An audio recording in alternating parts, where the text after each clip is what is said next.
নবম শ্রেণী final suggestion.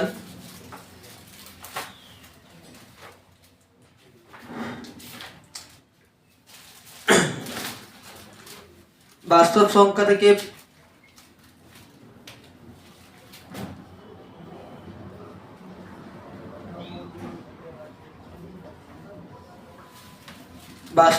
থেকে যেগুলো গুরুত্বপূর্ণ আছে, বাস্তব সংখ্যা থেকে পড়বে হচ্ছে কত 3 নম্বরের কোশ্চেন কিন্তু একটা আছে বাস্তব সংখ্যা থেকে, এবং 2 নম্বরে থাকবে এবং হচ্ছে 1 নম্বরে থাকবে। আচ্ছা, পেজ নম্বর হচ্ছে 6 নম্বর পেজ। সেখান থেকে প্রয়োগ থাকছে 17, 18 এবং হচ্ছে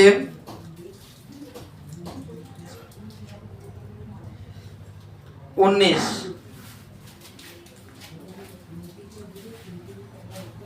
কোষে দেখি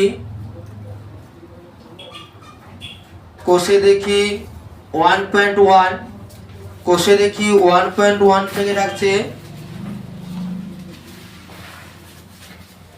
কোষে দেখি 1.1,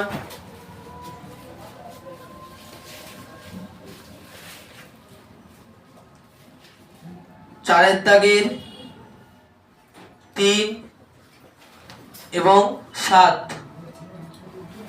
4 দাগের 3 এবং 7। এবং এখান থেকে যে কোশ্চেনটা আসে মূলত 2 নম্বরের কোশ্চেনে দিতে পারে হয়তো মূলত সংখ্যা কাকে বলে, এবং 4টি মূলত সংখ্যার সংখ্যা লেখো।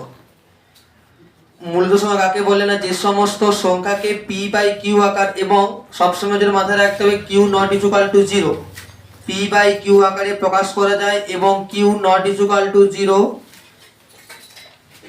সেই সমস্ত সংখ্যাকে বলে কি না মূলত সংখ্যা। এমন মূলত সংখ্যা কে আছে, 22/7 হতে পারে, বা হতে পারে 3/5। নিচের অংশ যদি 0 না হয় তাহলে সেগুলো কি সংখ্যা হবে, নিচের অংশ 0 না হলে সেটা হচ্ছে মূলত সংখ্যা। যেমন ধরো 0 একটি মূলত সংখ্যা। কেন, আমি 0 কে লিখতে পারি 0/1, এই 1 not equal to 0, তাই 0 একটা কি সংখ্যা হবে, 0 একটি মূলত সংখ্যা। এবং আচ্ছা, এরপর যেটা আছে কি, যে সমস্ত সংখ্যাকে p/q আকারে প্রকাশ করা যায় না, যেমন হচ্ছে √2, √3, √5, এবং ধরো আছে 0.1, 0.1, 0.01, 0.01, এই সমস্ত সংখ্যাকে কিন্তু এটাকে করা যেতে পারে 0.1 এর মাথায় পৌনঃপুনিক, একে করা যেতে পারে কত না 1/9। তাই 0.1 একটা কি হবে, 0.1 এর মাথায় পৌনঃপুনিক থাকা মানে সেটা একটা কি হবে না আবৃত দশমিক সংখ্যা, এবং আবৃত দশমিক সংখ্যা মানে হচ্ছে কিন্তু মূলত সংখ্যা। কিন্তু এই 0.1 একে আমি আবৃত বলতে পারবো না, এটা অনাবৃত, তাই এটা কি হবে না হচ্ছে অমূলত সংখ্যা হবে। ঠিক তেমনি √3 হচ্ছে কি না একটা অমূলত সংখ্যা। এবারে এখান থেকে পরীক্ষা যেটা কোশ্চেন দেওয়া হচ্ছে সংখ্যা রেখা 3 নম্বরের কোশ্চেন যেটা থাকবে, সংখ্যা রেখায় √3 স্থাপন বা হচ্ছে √5 স্থাপন, সংখ্যা রেখায় √3 অথবা হচ্ছে √5 স্থাপন।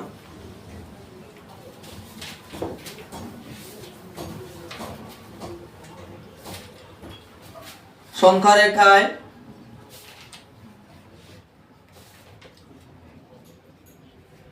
√3 এবং √5 স্থাপন,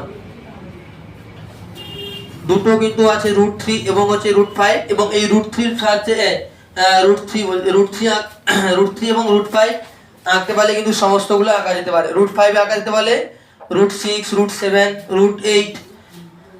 আচ্ছা, তো প্রথমে হচ্ছে √3 কেমন আঁকবো না, √3 কে আমরা লিখতে পারবো কত, এই √3 কে আগে আমরা ভেঙে নেব, √3 কে লিখতে পারবো কত না √2 যুক্ত 1, √2 যুক্ত 1। এইবার একে আমরা কি করব, এটা সমকোণী ত্রিভুজ আঁকার জন্য এই অতিভুজটা কি হয় সবসময়, অতিভুজ কত হবে না, অতিভুজ সমান কি জানি না, অতি সমান হয় কি রুট ওভার লম্ব স্কোয়ার যুক্ত ভূমি স্কোয়ার সমান আমি লিখতে পারবো 2 কে আমরা লিখতে পারি কত না root over 2 whole square plus 1 square. তাহলে আমি এখান থেকে কত পাচ্ছি না এখান থেকে আমি সবসময় জন্য যেটা পূর্ণ ভগ্নাংশ থাকবে পূর্ণ থাকবে সেটাকে আমি কি করব না হচ্ছে ভূমি ধরার চেষ্টা করব। তাহলে অতএব ভূমি সমান তাহলে কত হবে না ভূমি সমান 1 আর হচ্ছে 1 একক আর লম্ব সমান কত হবে না লম্ব সমান হবে কত না √2 একক। তাহলে আমাকে আবার √2 অঙ্কন করতে হবে। তাহলে √2 অঙ্কন কেমন করব তাহলে √2 মানে কি না √2 মানে কি লিখতে পারি 1 যুক্ত 1। তাই 1 কে কি লেখা যেতে পারে না 1 স্কয়ার যুক্ত 1 স্কয়ার। তাহলে এখান থেকে যে সমকোণী ত্রিভুজটা পাবো সেই সমকোণী ত্রিভুজের লম্ব কত না লম্ব 1 একক এবং ভূমি কত 1 একক। তাহলে এবার আমাকে তাহলে প্রথমে হচ্ছে সংখ্যা রেখায় √2 অঙ্কন করতে হবে এবং √2 অঙ্কন করার পরে আমি সেখানে √3 অঙ্কন করতে পারবো, তার আগে নয়। আচ্ছা তাহলে কি করব না স্কেলের সাহায্যে একটা রেখে টেনে আমি এখানে 0 1 2 সমান মাপ নিয়ে কিন্তু করতে হবে 0 1 2। এবারে আমি কি দেখছি ভূমি বরাবর 1 একক, তাই এখানে 1 একক আঁকলাম। তাহলে দেওয়া আছে 1 একক। এবারে এই বিন্দুতে কি করব না একটা 90 ডিগ্রি আঁকবো। সেই 90 ডিগ্রি আঁকার পরে কি করব 90 ডিগ্রি কেমন অঙ্কন করব 60 120 হাফ করার পরে 90 ডিগ্রি। এই 90 ডিগ্রি অঙ্কন করার পরে এই জিরোর সঙ্গে এবারে কি করব না আমার লম্ব কত ছিল না 1 একক, যেহেতু এইখান থেকে এই পোরশনটা 1 একক তাই এখান থেকে 1 একক মাপ নিয়ে আমি এখানে নাম দিলাম এ বিন্দু আর বি বিন্দু। বি বিন্দুতে পেন্সিল কম্পাস বসে কি করব না এখানে কেটে দেব। তো একটা নতুন একটা বিন্দু পেয়ে গেলাম, তার নাম হলো সি। এবারে এ আর সি কি করব না এ আর সি যুক্ত করব। এ আর সি যুক্ত করার পরে এই যে বাহু তাহলে এটা ছিল 1 একক এটা ছিল 1 একক। তাহলে আমরা যে অতিভুজটা পেলাম সেই অতিভুজটা কত একক না অতিভুজটা হয়ে গেল কত না √2, তাহলে 1 স্কয়ার যুক্ত না √2 হবে। এবার তাহলে আমরা কি এইটা হলো √2। এবারে কি করব না √3 অঙ্কন করতে হবে। যদি বলে √2 অঙ্কন করতে সংখ্যা রেখায় তাহলে কি করব না পেন্সিল কম্পাস বসিয়ে এখান থেকে এই পর্যন্ত মাপ নিয়ে একটা গোল গোল বৃত্তচাপ অঙ্কন করে দেব। যেই বিন্দুটা পেলাম সেটা হলো কার বিন্দু না আছে √2 এর বিন্দু। এবারে √3 কেমন আঁকবো না √3 তাহলে আমরা এইটাকে যদি ভূমি ধরি এই বরাবর যদি এটাকে ভূমি ধরা হয় √2 তাহলে এখানে কি ধরবো না ভূমিকে একে লম্ব ধরবো আর ভূমিকে ধরবো √2। তাহলে ভূমি বরাবর পেয়ে গেলাম কত √2। এই সি এবার কি করবো না সি বিন্দুতে আমাকে একটা 90 ডিগ্রি অঙ্কন করতে হবে। তাহলে সি বিন্দুতে 90 ডিগ্রি কেমন আঁকবো না এ রেখাকে কথা মাথায় রাখা যাবে না, এ রেখা কথা ভুলে যেতে হবে। তাহলে সি বিন্দু থেকে কি করবো না লম্ব আঁকার জন্য একটা যে কোনো মাপ নিয়ে বৃত্তচাপ একবার দুবার 90 ডিগ্রি অঙ্কন করলাম। এবার 90 ডিগ্রি টানার পরে আমার ছিল কি লম্ব বরাবর কত ছিল 1 একক, আবার 1 সেমি মাপ নিয়ে এখানে বসি এখানে কেটে দেবো। দেওয়ার পরে এফ আর নাম দিলাম ধরো ডি বিন্দু। ও আর ডি বিন্দু যুক্ত করার পরে যে অতিভুজটা পেলাম সেই অতিভুজটা কত হবে না অতিভুজটা হবে কত না √3। পেন্সিল কম্পাস সাহায্যে কি করব না এই ডি বিন্দু থেকে আমি একটা বৃত্তচাপ অঙ্কন করব যেটা হচ্ছে এই 1 আর 2 এর মধ্যেই থাকবে, যে নামটা হবে কত √3 বিন্দু পেয়ে গেলাম।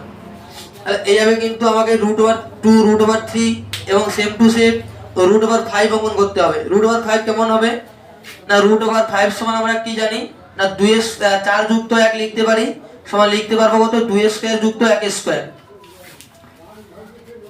তাহলে আমি কি করব সংখ্যা রেখায় কি করব অঙ্কন করব 0 1 2 যাকে হোক একটা ভূমি ধরতে হবে 2 অথবা 1 কে।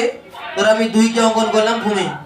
তাহলে এখানে আমাকে কি করতে হবে 90 ডিগ্রি অঙ্কন করতে হবে এবং 90 ডিগ্রি অঙ্কন করার পর আমি কি করব না 0 থেকে এইটা যোগ করব। কেন এটা পুরোটা 2 এখান থেকে নয় এই পুরোটা 2 আর এটা ছিল 1, তাহলে এটা কত হবে না হচ্ছে √5। এবার মাপ নিয়ে একটা বৃত্তচাপ অঙ্কন করলে আমার √5 বিন্দু পেয়ে যায় সংখ্যার কাপড়ে। তাহলে এখানে কিন্তু √5 অথবা √3 কিন্তু 3 নম্বরের কোশ্চেন কিন্তু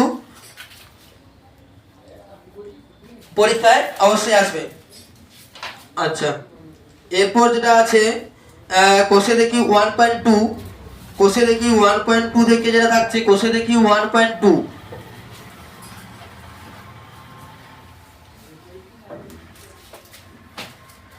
কোষে দেখি 1.2 থেকে সপ্তমীতে একটা থাকবে, কোষে দেখি 1.2 একের দাগের সবগুলা থেকে একটা না একটা হচ্ছে সপ্তমিতার দিতে বলবে। আচ্ছা, তারপরে হচ্ছে সংখ্যা রেখায় √3 আমার বলে দিচ্ছি, একটা এরপরে পড়বে। আচ্ছা, নেক্সট আসবে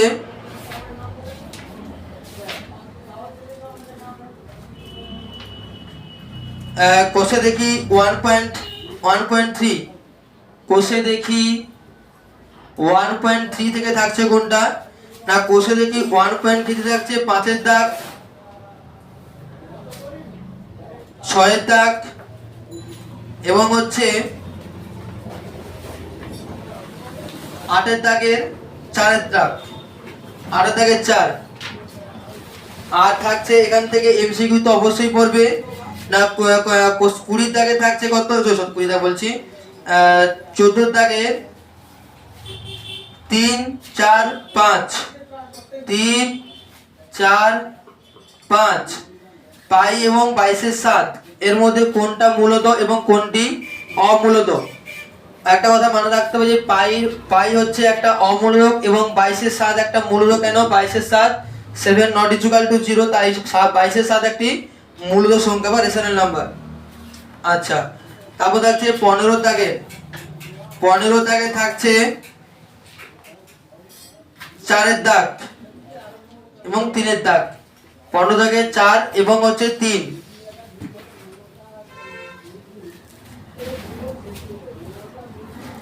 এরপর যেটা আছে সূচকের নিয়মাবলী,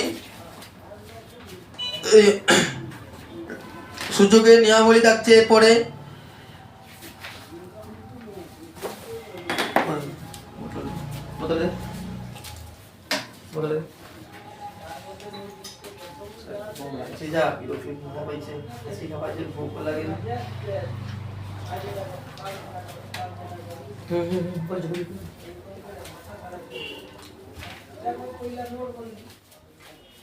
কোশ্চেনটা বলুন, কোশ্চেনটা করে তো জানেন কি না।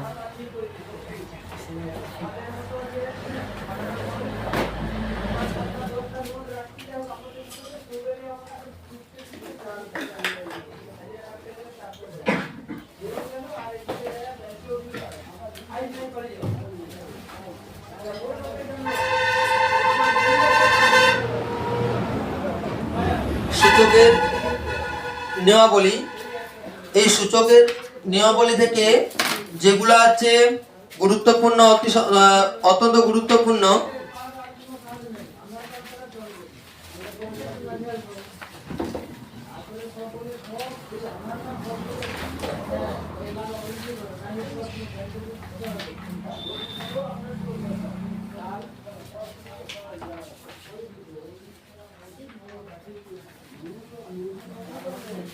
সূচকের নিয়মাবলী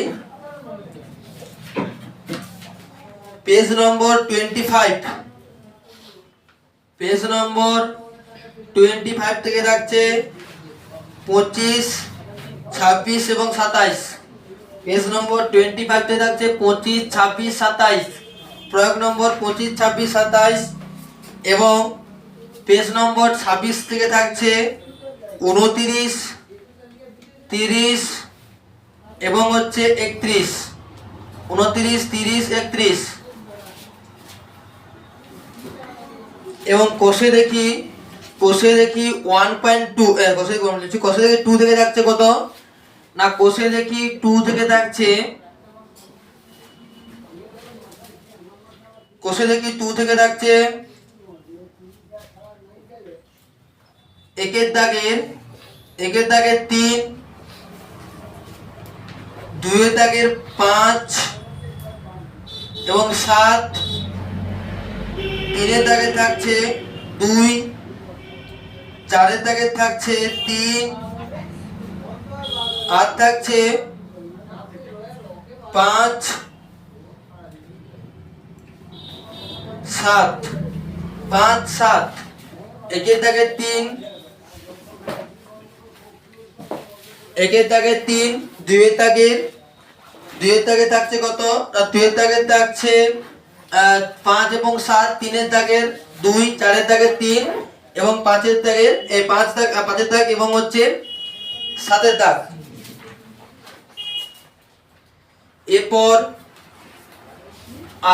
9-এর দাগে থাকছে কত না 9-এর দাগে থাকছে 2, 7 এবং হচ্ছে 8 এবং 10-এর দাগ থেকে থাকছে এমসিকিউর জন্য অবশ্যই 4 আর 5, 3, 4, 5, 3, 4 এবং 5 এবং 11-এর দাগে থাকছে কত না 11-এর দাগে 2, 3, 11-এর দাগে 2 এবং হচ্ছে 3। এটা সূচকের নিয়মাবলী থেকে যেগুলা পড়বে, সূচকের নিয়মাবলী বেসিক কনসেপ্ট ক্লিয়ার থাকলে কিন্তু বাকি সমস্ত কোশ্চেনগুলো কিন্তু করা যাবে। 1-এর দাগে 3, 2-এর দাগে এই প্রয়োগগুলোর মধ্যে কিন্তু পরীক্ষায় একটা কোশ্চেন পড়বে 3 নম্বরের জন্য।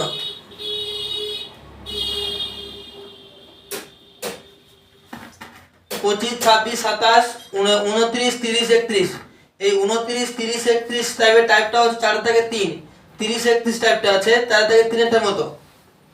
আচ্ছা, এরপর কি সূচকের নিয়মে করে থাকছে কি লেখচিত্র। গ্রাফ থেকে কোশ্চেন পড়বে। লেখচিত্র থেকে দুটো কোশ্চেন থাকবে, যার মধ্যে দুটো কোশ্চেনের মধ্যে একটা কোশ্চেন করতে হবে, দুটো কোশ্চেনের মধ্যে একটা কোশ্চেন। লেখচিত্র থেকে দুটো প্রশ্নের মধ্যে একটা প্রশ্ন করতে হবে এবং সেই প্রশ্নের মান হচ্ছে কত না প্রশ্নের মান হচ্ছে 4 নাম্বার।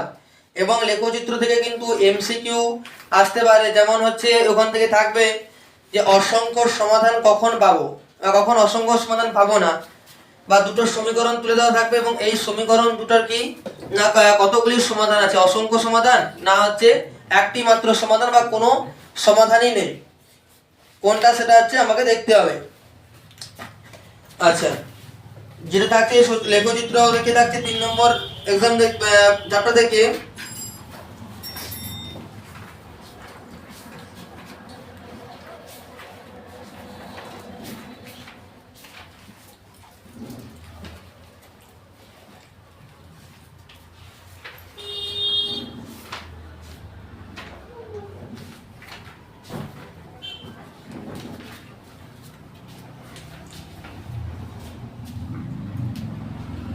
একটু বলে লেখচিত্র ওটা নেই, সেটা সমাধান দিকে আছে।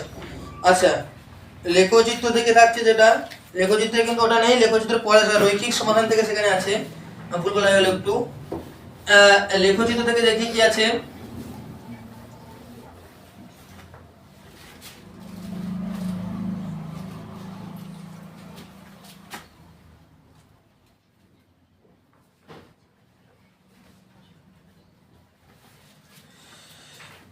আচ্ছা, লেখচিত্র থেকে থাকছে যেটা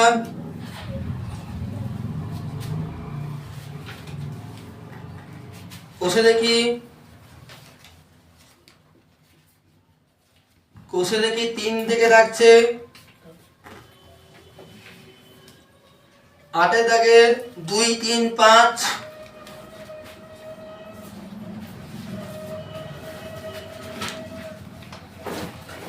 থাকছে 9-এর দাগ, 10-এর দাগ, 13-এর দাগ এবং 4-এর দাগে থাকছে 2, 4 এবং 5 আর 15-এর দাগে থাকছে 1, 2 এবং 3। 15 দাগের 1, 2 আর হচ্ছে 3। এটা গেল লেখচিত্র থেকে। একটু ভুল বলা হয়েছে আগে থেকে যে ওই সমাধানগুলো যেগুলো সেটা হচ্ছে কোথা থেকে থাকবে না সমাধানটা থাকবে যে রৈখিক সমাধান যেটা আমাদের আছে সেই অধ্যায় থেকে। আচ্ছা, এরপর যেটা লেখচিত্র থেকে পরের চ্যাপ্টার কি আছে, লেখচিত্র পরে না স্থানাঙ্ক জ্যামিতি কিন্তু আমাদের 3টে চ্যাপ্টার আছে, তার মধ্যে একটা আছে কি না দূরত্ব নির্ণয়, 2 নম্বর কি আছে না একটা সরলরেখাকে অন্তর্বিভক্ত বহির্বিভক্ত, আর একটা কি আছে না আর একটা আছে ত্রিভুজের ক্ষেত্রের ক্ষেত্রফল। এই স্থানাঙ্ক জ্যামিতি দুটো প্রশ্নের মধ্যে কিন্তু একটা করতে হবে এবং এমসিকিউ তো ওখান থেকে থাকবে, স্থানাঙ্ক জ্যামিতি একটা এমসিকিউ থাকবে, 2 নম্বরের একটা করতে হবে, তাহলে টোটাল এখান 2 নম্বরের একটা আর 3 নম্বরের একটা, তাহলে টোটাল হচ্ছে 6 নম্বর এখান থেকে পড়বে স্থানাঙ্ক জ্যামিতি থেকে। স্থানাঙ্ক জ্যামিতি 3টা অধ্যায়, স্থানাঙ্ক জ্যামিতি 3টা অধ্যায় কি কি না হচ্ছে দূরত্ব নির্ণয়, সরলরেখাংশের অন্তর্বিভক্ত ও বহির্বিভক্ত এবং ত্রিভুজাকৃতির ক্ষেত্রের ক্ষেত্রফল। স্থানাঙ্ক জ্যামিতি থেকে কি যেগুলা গুরুত্বপূর্ণ স্থানাঙ্ক জ্যামিতি থেকে সেটা কি কি থাকছে দেখি আসো। স্থানাঙ্ক জ্যামিতি থেকে টোটাল স্থানাঙ্ক জ্যামিতি একসঙ্গে করে দিই, যেটা গুরুত্বপূর্ণ আছে টোটাল স্থানাঙ্ক জ্যামিতি দ্বিতীয় করে আর আমি করবো নি স্থানাঙ্ক জ্যামিতিটা। আচ্ছা, স্থানাঙ্ক জ্যামিতি, স্থানাঙ্ক জ্যামিতি 3টে অধ্যায় আছে। 3টে অধ্যায়ের এটা 4 নম্বর অধ্যায়, এটা হচ্ছে 19 নম্বর অধ্যায়, আর থাকছে 20 নম্বর অধ্যায়। 4, 19, 20 4 নম্বর অধ্যায়টা থেকে যেটা থাকছে 4 নম্বর অধ্যায় স্থানাঙ্ক জ্যামিতি থেকে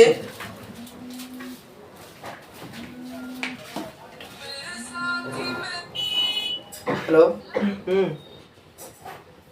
হ্যাঁ বলো।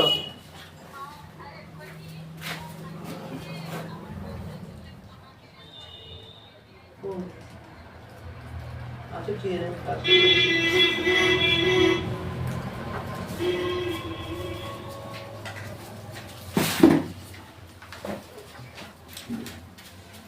আচ্ছা, 4 নম্বর অধ্যায় থেকে কি থাকছে? 4 নম্বর অধ্যায় থেকে 3-এর দাগ,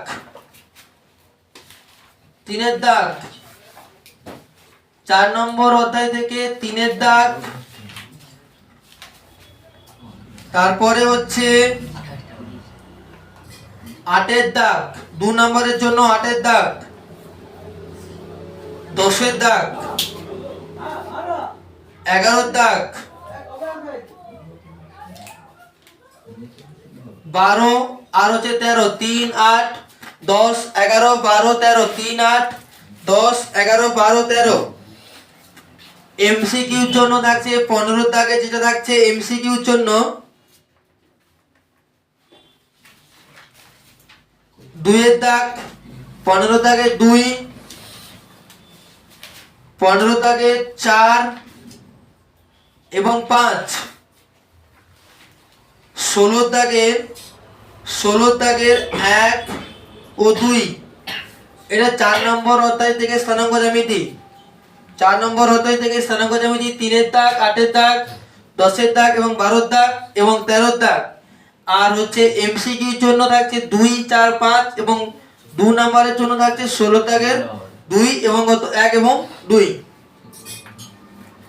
এরপর সরাসরি চলে আসবো 19 নম্বর অধ্যায়, যেটা স্থানাঙ্ক জ্যামিতির 19 নম্বর অধ্যায়। সেই 19 নম্বর অধ্যায় থেকে যেটা গুরুত্বপূর্ণ আছে স্থানাঙ্ক জ্যামিতির পেজ নম্বর 268, পেজ নম্বর 268 পেজে থাকছে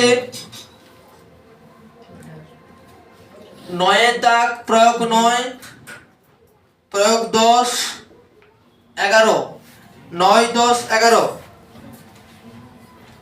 9, 10, 11। এরপর কোষে দেখি 19 থেকে থাকছে, কোষে দেখি 19 থেকে থাকছে কোনটা? 19 থেকে থাকছে 4-এর দাগ, 5-এর দাগ, 7-এর দাগ, 4, 5, 7 এবং 10-এর দাগ। এরপর এমসিকিউর জন্য 1-এর দাগ, 3-এর দাগ, 5-এর দাগ এবং 12-এর দাগের 1-এর দাগ, 3-এর দাগ এবং 4-এর দাগ। 1, 3, 4 এটা স্থানাঙ্ক জ্যামিতি কোষে দেখি 19 নম্বর অধ্যায় থেকে যেটা গুরুত্বপূর্ণ আছে 19 নম্বর অধ্যায়। এর স্থানাঙ্ক জ্যামিতির 20 নম্বর অধ্যায় যেটা ছিল, স্থানাঙ্ক জ্যামিতির 20 নম্বর অধ্যায় ছিল ত্রিভুজ আকৃতি ক্ষেত্রের ক্ষেত্রফল। এই অধ্যায় থেকে ত্রিভুজাকৃতি ক্ষেত্রের ক্ষেত্রফল থেকে যেটা থাকছে, ত্রিভুজাকৃতি ক্ষেত্রের ক্ষেত্রফল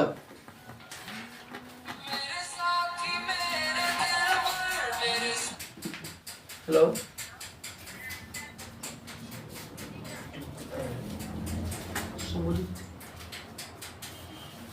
ভালো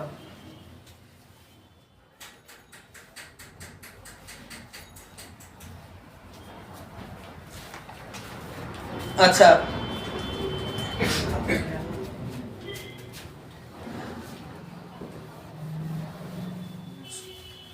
20 নম্বর অধ্যায়, সেই 20 নম্বর অধ্যায় থেকে কোনটা ইম্পর্টেন্ট আছে, 6 দাগ।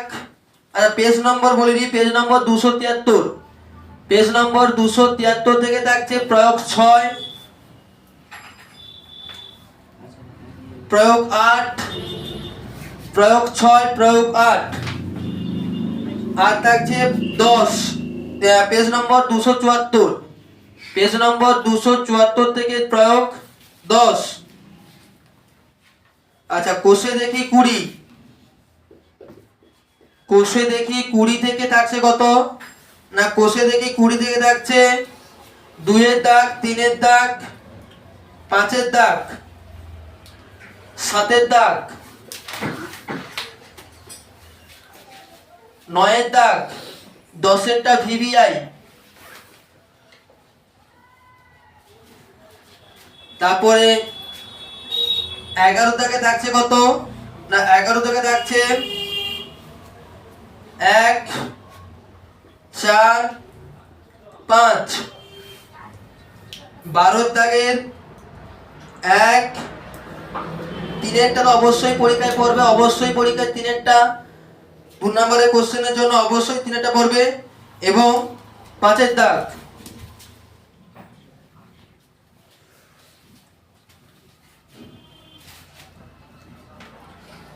স্থানাঙ্ক জ্যামিতি 4 নম্বর, 19 নম্বর এবং 20 নম্বর অধ্যায়।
আচ্ছা এরপর স্থানাঙ্ক জ্যামিতি কমপ্লিট।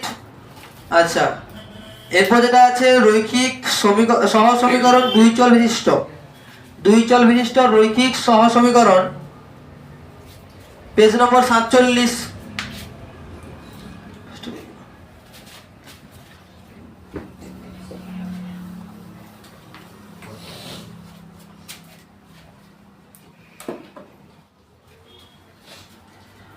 পাঁচ নম্বর অধ্যায়, অধ্যায় 5,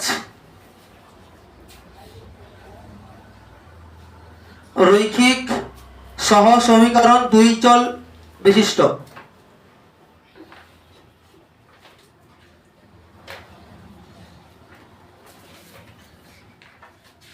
আচ্ছা এখান থেকে কিন্তু পেজ নম্বর 54, পেজ নম্বর 54,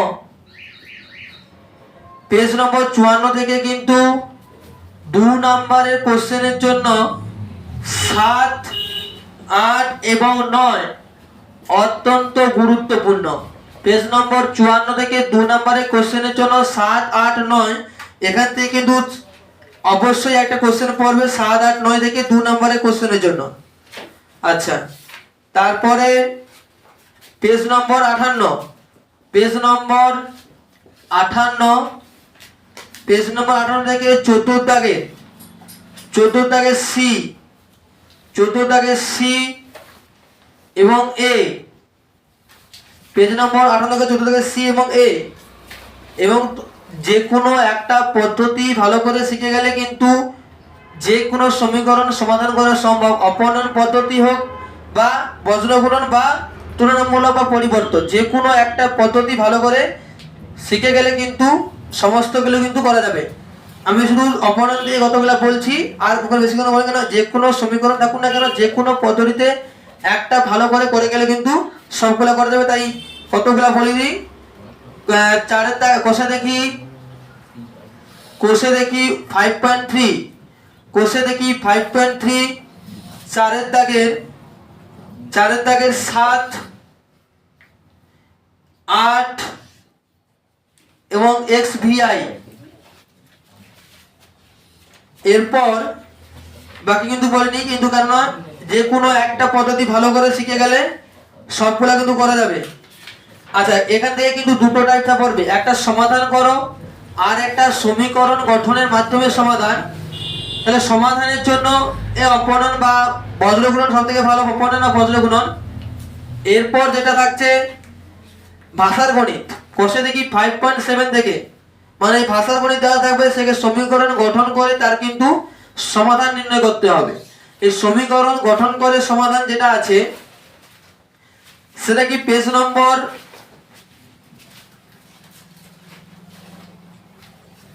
68, পেজ নম্বর 68 থেকে থাকছে কত, 24 দাগ এবং 25 দাগ, 24 এবং 25। এবং কোষে দেখি 5.7, সেখান থেকে করবে 4 দাগ, 6 দাগ,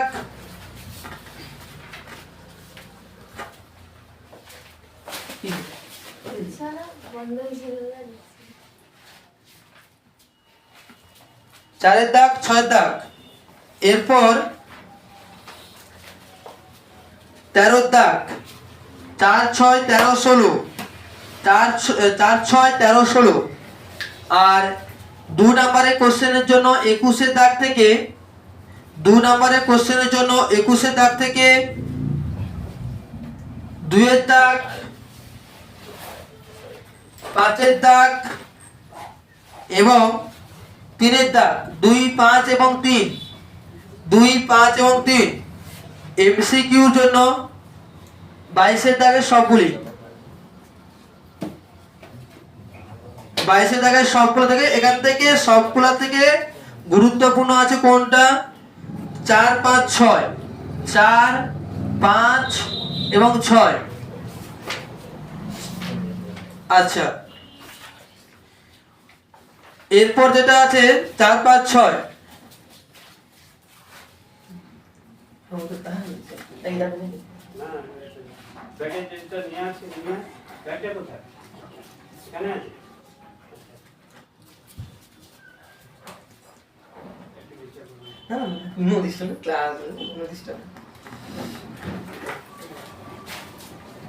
আচ্ছা,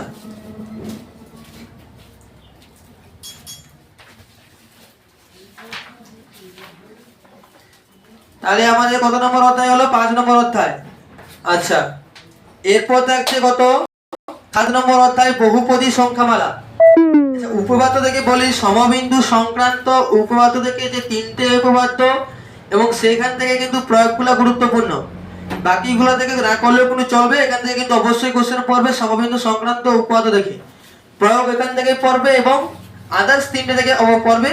তার থেকে সমবিন্দু সংক্রান্ত উপপাদ্য ভালো করে গেলে কিন্তু উপপাদ্য এবং প্রয়োগ দুটো কিন্তু লেগে যাবে। তাহলে এরপর আমরা আসছি কত না, বহুপদী সংখ্যা, মানে 7 নম্বর অধ্যায়। 7 নম্বর অধ্যায় দেখে আসো।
7 নম্বর অধ্যায় বহুপদী সংখ্যামালা।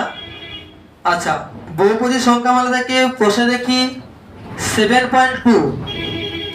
এখান থেকে 4 দাগ এর 6 এবং 3 দাগের 5 এবং 6, 4 দাগের 6 এবং 3 দাগের 5 এবং 6। এরপর 107 পেজ কোষে দেখি 1.3, কোষে দেখি 7.3 থেকে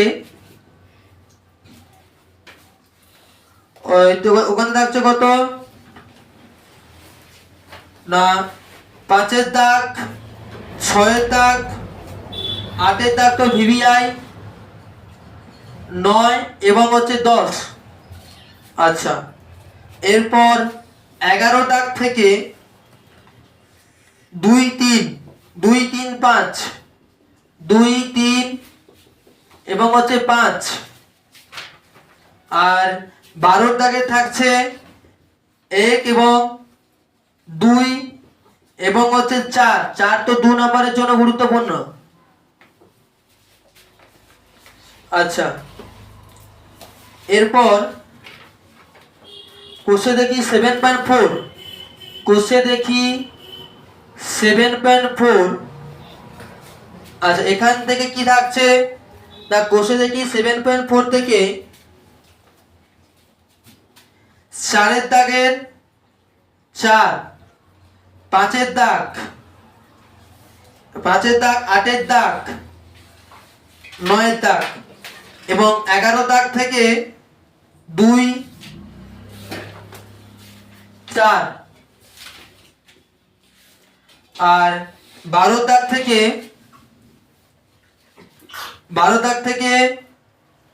1 দাগ এবং 3 নম্বরের কোশ্চেনটাও 2 নম্বরের জন্য ভালো গুরুত্বপূর্ণ, এবং 5 দাগ 1 3 এবং হচ্ছে 5। এগুলো কিন্তু ওটা থেকে না হচ্ছে বহুপদী সংখ্যামালা বা পলিনোমিয়াল অধ্যায় থেকে, এগুলো কিন্তু গুরুত্বপূর্ণ। আচ্ছা, এরপর যেটা আছে উৎপাদকের বিশ্লেষণ। আচ্ছা, উৎপাদকের বিশ্লেষণ থেকে কি কি গুরুত্বপূর্ণ আছে? উৎপাদকের বিশ্লেষণ এখান থেকে তো অবশ্যই কোশ্চেন পড়বে। আচ্ছা, উৎপাদকের বিশ্লেষণ কোষে দেখি 8.1, কোষে দেখি 8.1।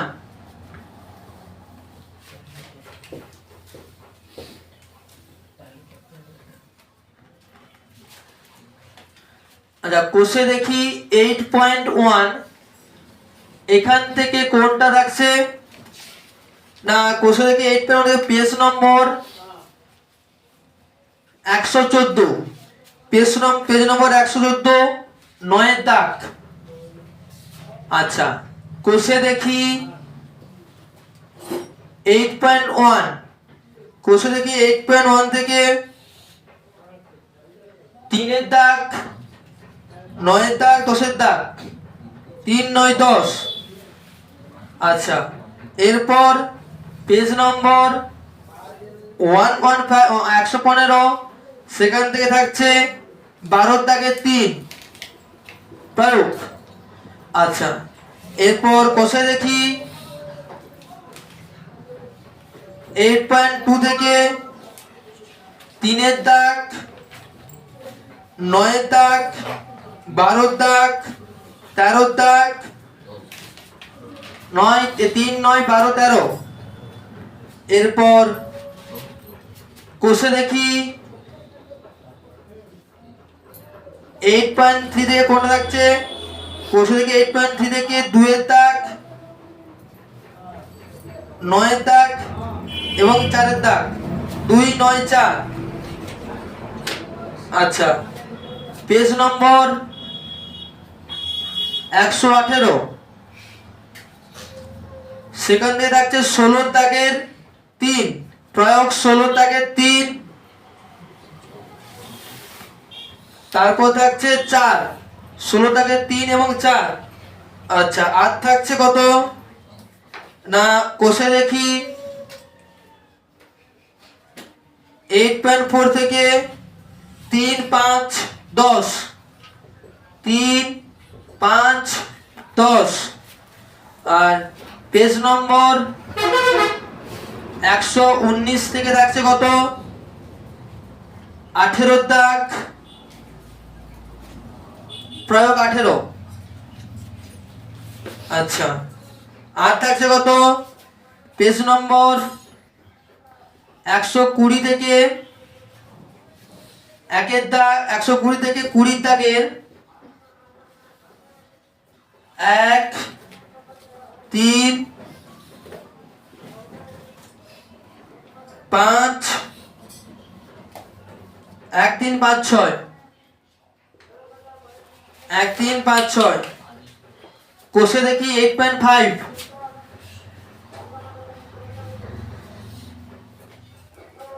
কোষে দেখি 8.5 থেকে 1 দাগের 6 5 9। আর 2 দাগ থেকে থাকছে 1 দাগ, 3 দাগ, 5 দাগ, এবং 3 দাগ থেকে থাকছে 2 3 আর হচ্ছে 4 5, 2 3 4 5, 2 3 4 5। এটা হচ্ছে কি উৎপাদকের বিশ্লেষণ। উৎপাদকের বিশ্লেষণ চ্যাপ্টার থেকে যেগুলা গুরুত্বপূর্ণ আছে, উৎপাদকের বিশ্লেষণ থেকে পেজ নম্বর 114 পেজে প্রয়োগ 9, কোষে দেখি 8.1 এর 3 দাগ, 9 দাগ, 10 দাগ। পেজ নম্বর 115 তে 12 দাগের 3, কোষে দেখি 8.2 তে 3 দাগ, 9 দাগ, 13 দাগ। আর কোষে দেখি 8.3 থেকে 2 দাগ, 9 দাগ, 4 দাগ, কোনো প্রয়োগ নেই। পেজ নম্বর 118 থেকে 16 দাগ, 16 দাগের 3 4। এবং পেজ নম্বর 119 থেকে প্রয়োগ 18। পেজ নম্বর 120 থেকে 20 দাগের 1 3 5 6। বসে দেখি 8.5 থেকে 1 দাগের 6 5 9, 2 দাগের 1 3 5 এবং 3 দাগের 2 3 4 5। এগুলো কিন্তু গুরুত্বপূর্ণ কোশ্চেন উৎপাদকের বিশ্লেষণ অধ্যায়ের। এরপর যেটা আছে সবচেয়ে ভালো অধ্যায় লাভ ক্ষতি, প্রফিট এন্ড লস। এই অধ্যায় থেকে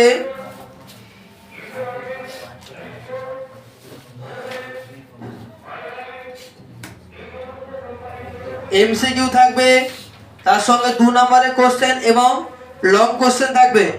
আচ্ছা, বাস্তব সংখ্যা এবং লাভ ক্ষতি থেকে কিন্তু দুটোর মধ্যে একটা করতে দেবে। বাস্তব সংখ্যা এবং লাভ ক্ষতির মধ্যে দুটো থেকে দুটো থাকবে, তার মধ্যে একটা করবে।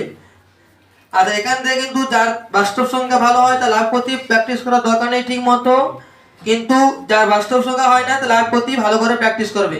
আর যারা ভালো হয়ে পড়ে তারা লাভ ক্ষতি ভালো করে অবশ্যই প্র্যাকটিস করবে। কেন, পরবর্তী যে কোনো পরীক্ষাতে কিন্তু লাভ ক্ষতি কিন্তু সব জায়গাতে কিন্তু লাগে।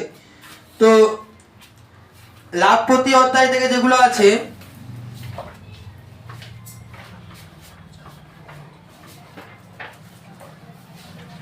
লাভ ক্ষতি রাশি বিজ্ঞান,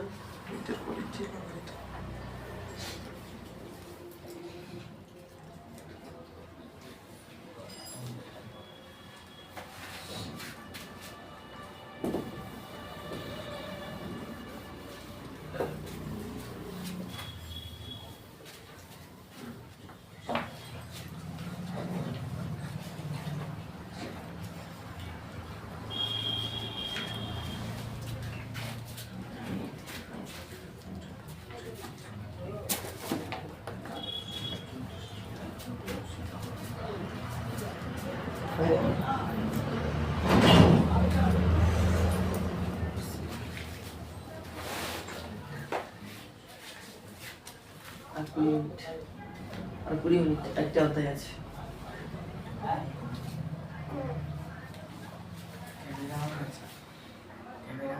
এমন সময় ছিল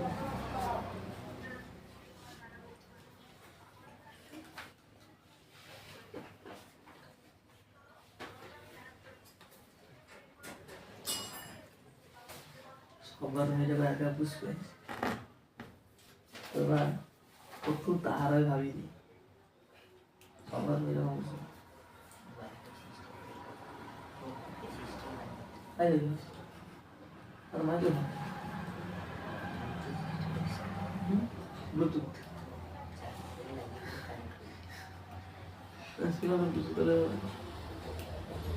আমি বেশি ব্লুটুথে ওটা ব্লুটুথের দাম ছিল 2,500 টাকা। ব্লুটুথ বানিয়েছিল এবার কলটা দিয়েছি 1,500 টাকা।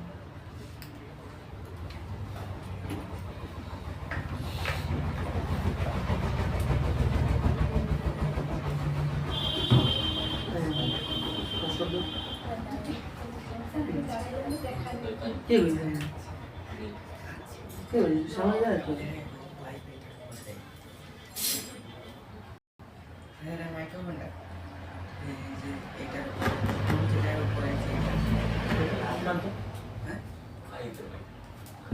তো কড তো বক্স में गाड़ी दे गोल लंबा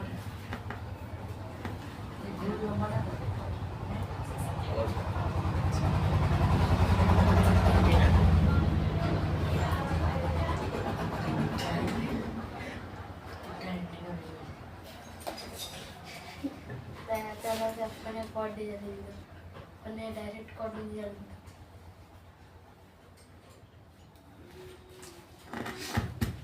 লাভ ক্ষতি অধ্যায়।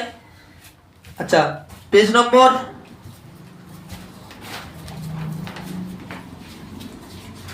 138 পেজ নম্বর पेज नंबर 138 प्रयोग 5 पेज नंबर 139 8 2 8 9 प्रयोग 8 9 140 সিতারা বেগম 10 দাগ খুবই গুরুত্বপূর্ণ। আচ্ছা তারপরে 141 12 দাগ এরপর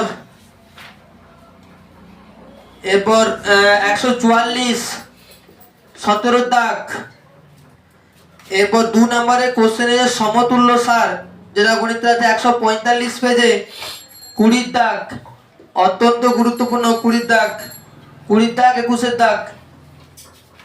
আচ্ছা এরপর 146 পেজ 146 পেজে থাকছে 11 পেজ নম্বর 100 কষে দেখি কত কষে দেখি 10.1 কষে দেখি 10.1 এখান থেকে থাকছে কোনটা না থাকছে হচ্ছে 11 দাগ 13 দাগ 15 দাগ 16 দাগ 11 13 15 16 17 17 20 21 17 20 21 লাভপতি। আচ্ছা তারপরে হচ্ছে কোষে দেখি 10.2 কোষে দেখি 10.2 থেকে থাকছে 4 দাগের 1 2 3 এবং 4 আর 5 দাগে থাকছে 1 আর 2 এর মধ্যে তো একটা পড়বে 1 অথবা 2 এর মধ্যে তারপরে 4 দাগ আর হচ্ছে 5 6 4 5 6 এগুলা কি লাভ ক্ষতি অধ্যায়ে গুরুত্বপূর্ণ কোশ্চেন লাভ ক্ষতি অধ্যায়। আচ্ছা এরপর যেটা আছে লাভ ক্ষতি অধ্যায়ের পরে যেটা আমরা চলে যাব লাভ ক্ষতির পরে কি আছে দেখি পরিমিতি অধ্যায় কিন্তু এরপর পরিমিতি যেগুলো আছে আর পরিমিতি থেকে কোনগুলো আছে না ত্রিভুজ ও চতুর্ভুজের পরিসীমা ও ক্ষেত্রফল তারপরে থাকছে বৃত্তের পরিধি তারপর থাকছে বৃত্তের ক্ষেত্রফল। এই তিনটে অধ্যায় থেকে আমি একবারে বলে দিচ্ছি মানে 15 17 15 16 এবং 18 এই তিনটা থেকে গুরুত্বপূর্ণ যেগুলো আছে আর পরিমিতি থেকে কিন্তু এমসিকিউ দুটো থাকবে 2 নম্বরের কোশ্চেন দুটো থাকবে এবং 3 নম্বর করে দূরে থাকবে। আচ্ছা, টোটাল এই অধ্যায় থেকে কিন্তু 12 নম্বরে কোশ্চেন পড়বে। আচ্ছা, যেটা আছে প্রথমে আমরা চলে আসি অধ্যায়গুলো লিখে নিই। তো কত নম্বর অধ্যায় বলছি? 15 নম্বর, 16 নম্বর এবং হচ্ছে 18 নম্বর।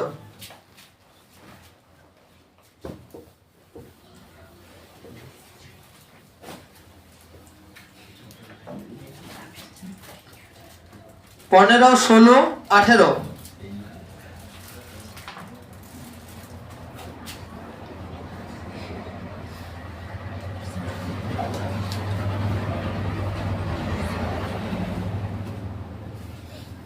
পনেরো, 16, 18। আচ্ছা,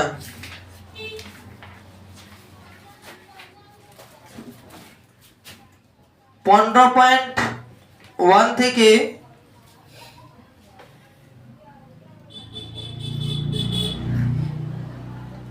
3, 6, 8, 3, 6, 8, 3-এর দাগ, 6-এর দাগ, 8-এর দাগ। এরপর থাকছে 15-এর দাগ, 3, 6, 8, 15, 3, 6, 8, 15 এবং হচ্ছে 17। আচ্ছা, 19-এর দাগে থাকছে 1-এর দাগ, 3-এর দাগ এবং 4-এর দাগ। আচ্ছা, এরপর 20 দাগে থাকছে 1-এর দাগ, 2-এর দাগ আর হচ্ছে 5-এর দাগ। আচ্ছা, 15.2 থেকে থাকছে কোনটা? 15.2 অধ্যায় থেকে থাকছে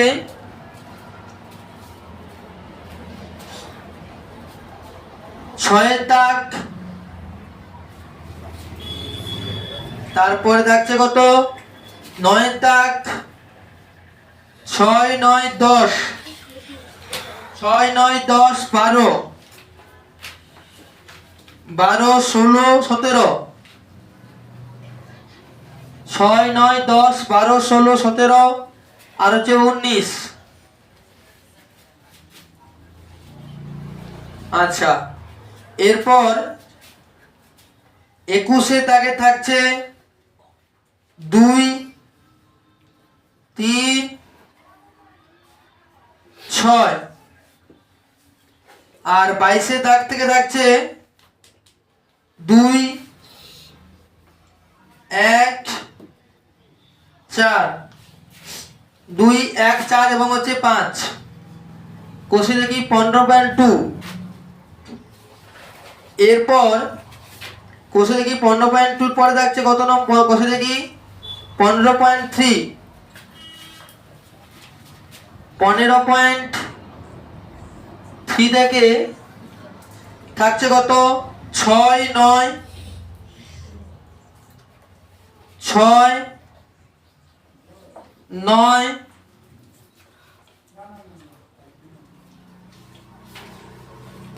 15, 16, 6, 9, 15, 16 আর 17 দাগে থাকছে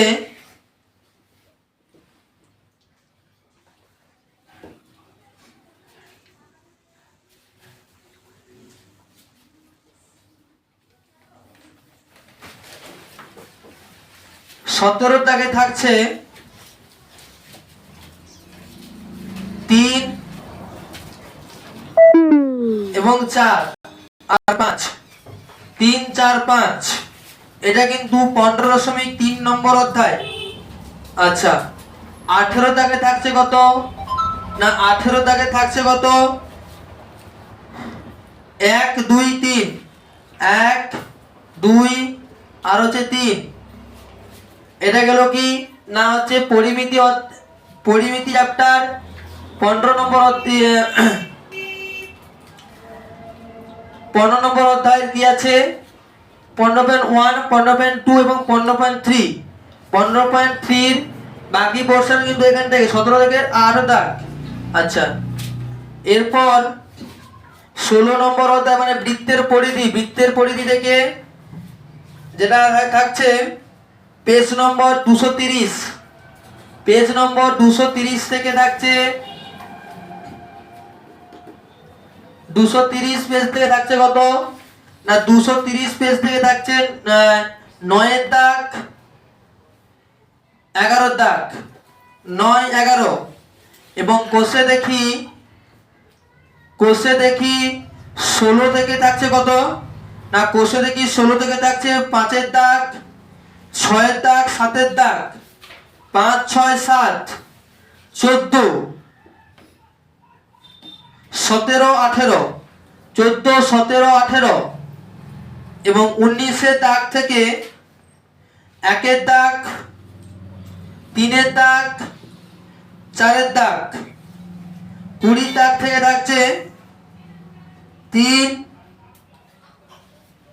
5 3 এবং 5 পরিমিতির 16 নম্বর অধ্যায় বৃত্তের পরিধি সেই বৃত্তের পরিধি থেকে 230 পেজ থাকছে প্রয়োগ 9 এবং প্রয়োগ 11 এবং কোষে দেখি 16 থেকে থাকছে কত 5 6 7 14 17 18 19 দাগের 1 3 4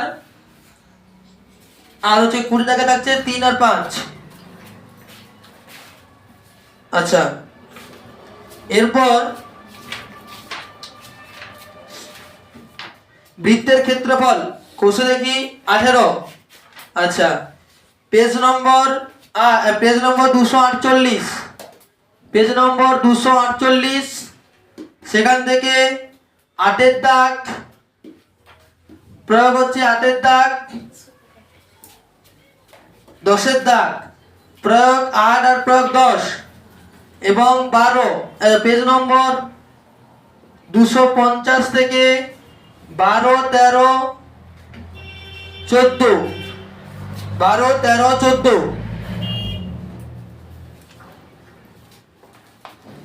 আচ্ছা পেজ নম্বর 251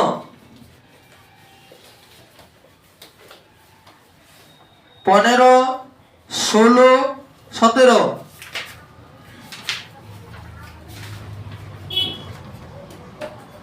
আচ্ছা কোষে দেখি 18, কোষে দেখি 18 থেকে কোন থাকছে না কোষে দেখি 18 থেকে থাকছে 6 তারপর 11 12 17 দাগের 1টা 18 দাগ 23 দাগ 21 দাগ। আচ্ছা 26 দাগে থাকছে কত না 26 দাগে থাকছে 1 দাগ 2 3 দাগ 4 দাগ। 27 দাগে থাকছে 2 দাগ 3 দাগ 4 দাগ। আচ্ছা 2 দাগে 27 দাগে 4 গণিতরাতে 3 সেমি 4 সেমি 5 সেমি বাহু বিশিষ্ট পরিবৃত্তের ক্ষেত্রফল কত হবে? পরিবৃত্তের ব্যাসার্ধ কি হয় না এটা যদি সমকোণী ত্রিভুজ হয় পরিবৃত্তের ব্যাসার্ধ জানতে পারলে পরিবৃত্তের ক্ষেত্রফল জানা যাবে।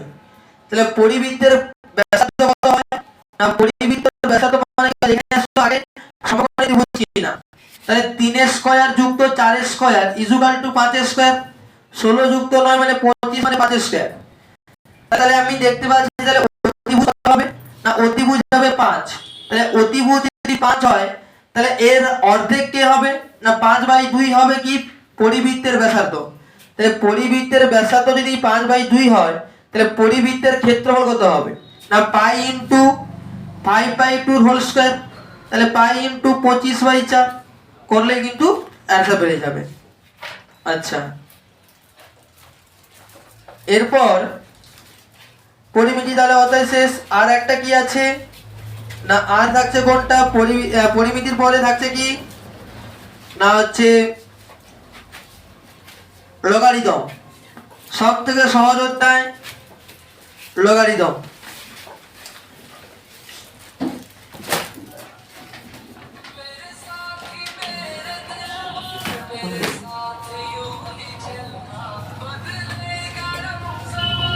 হ্যালো, হ্যাঁ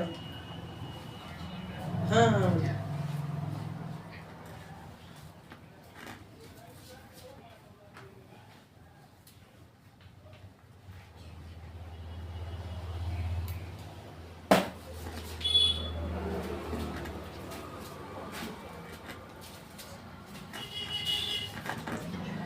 লগারিদম থেকে কি থাকছে দেখে এসো।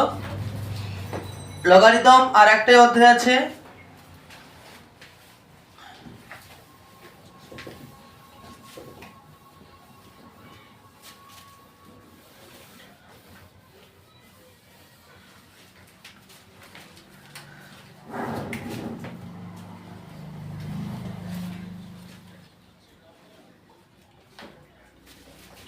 লগারিদম। এই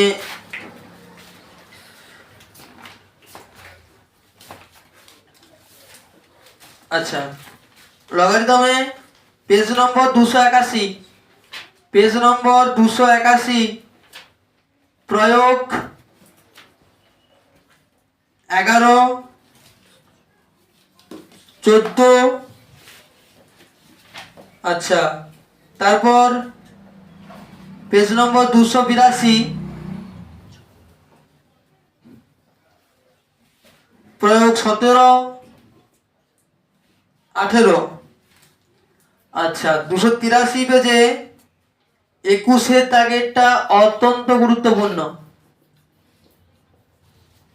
তারপরে 284 পেজে 24 আর 25। আচ্ছা, তারপরে কোষে দেখি 21, কোষে দেখি 21 থাকছে 3 দাগের বি, 4 দাগের সি এবং ডি, 5 দাগে থাকছে 4, 5, 6, 7, 8, 4, 5, 6, 7, 8। আর 6 দাগে থাকছে 2টা, 8 দাগে থাকছে বি, আর 10 দাগ থাকে বি, 11 দাগ গুরুত্বপূর্ণ। আচ্ছা, 12 দাগ থেকে কি থাকছে না, 12 দাগ থেকে থাকছে কত না, 1 দাগ, 3 দাগ, 5 দাগ। আর 13 দাগ থেকে কি থাকছে না, 13 দাগ থেকে থাকছে 1, 3, 5, 1, 3 আর হচ্ছে 5 নম্বর। আচ্ছা, এরপরে কি সব থেকে গুরুত্বপূর্ণ যেটা আছে উপপাদ্য, সমবিন্দু সংক্রান্ত উপপাদ্য যেটা আছে, সেই উপপাদ্য থেকে কিন্তু ভালো করে দেখে যাবে, কেন ওইখান থেকে কিন্তু পড়ার সময় সব থেকে বেশি। আচ্ছা, উপপাদ্য বলে তো এবার দেখে যাবে এবারে যেটা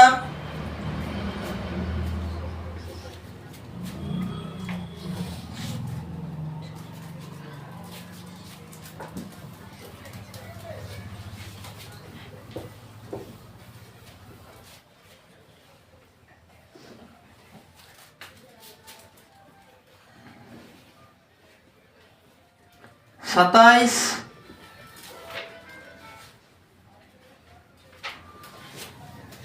29, 30। আচ্ছা, আর প্রয়োগ থাকছে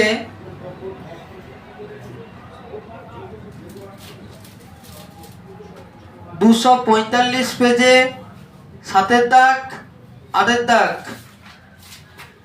আর হচ্ছে এই দুটো প্রয়োগ এবারের জন্য গুরুত্বপূর্ণ, পরীক্ষায় পড়বে এটা।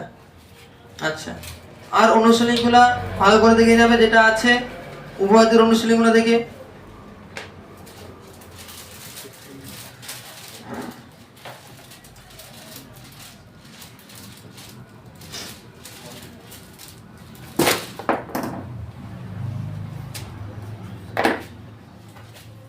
বাকি ক্ষেত্রফল সংক্রান্ত উপপাদ্য, সামান্তরিকের ধর্ম, এই দুটো উপপাদ্য থেকে তোমরা অনুশীলনটা ভালো করে করবে। উপপাদ্য না করলেও চলবে, কেন সমবিন্দু সংক্রান্ত উপপাদ্য যেহেতু প্রথম ইন্টারেস্ট এবং সেকেন্ড ইন্টারেস্টে হয়নি, তো থার্ড ইন্টারেস্টে কিন্তু সমবিন্দু সংক্রান্ত উপপাদ্য থেকে একটা পড়বে এবং বাকি দুটো থেকে কিন্তু আর একটা পড়বে। এবং সেখান থেকে কিন্তু দুটো প্রয়োগের মধ্যে সেম কেস, সমবিন্দু থেকে একটা থাকবে আর হচ্ছে বাকি দুটো থেকে কিন্তু আর একটা থাকবে।